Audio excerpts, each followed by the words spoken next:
আসসালামু আলাইকুম। শুধু দর্শক দূরের ও কাছের যারা আমার এই ভিডিও দেখবেন, সবাইকে আমার সালাম জানিয়ে শুরু করছি আজকের টপিক। আমাদের আজকের টপিক হলো অজীর্ণ বা বদহজম। আমরা প্রথমে জেনে নেই অজীর্ণ ও বদহজম হওয়ার কারণসমূহ।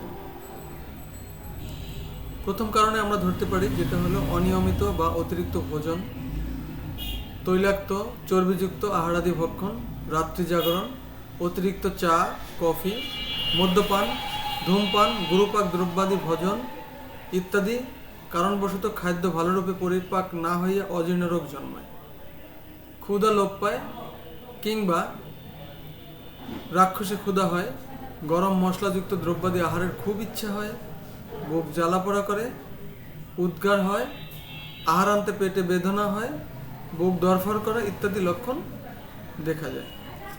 ইত্যাদি লক্ষণ শুরু হলে আমাদের আমি প্রথমেই বলি যে পথ্যগুলো আমরা ব্যবহার করতে পারি। সেটা হলো নিয়মিত আহার করতে হবে, ভালোভাবে চর্বণ করে খেতে হবে, সকাল সন্ধ্যায় সাধ্যমতো ব্যায়াম করতে হবে, পুরাতন অথবা সরু চালের ভাত খেতে হবে, যদি পারেন শিং মাছ বা মাগুর মাছের ঝোল, কাঁচা কলা, কাঁচা পেঁপে সুপথ্য। গুরুপাক দ্রব্যাদি ভোজন নিষিদ্ধ।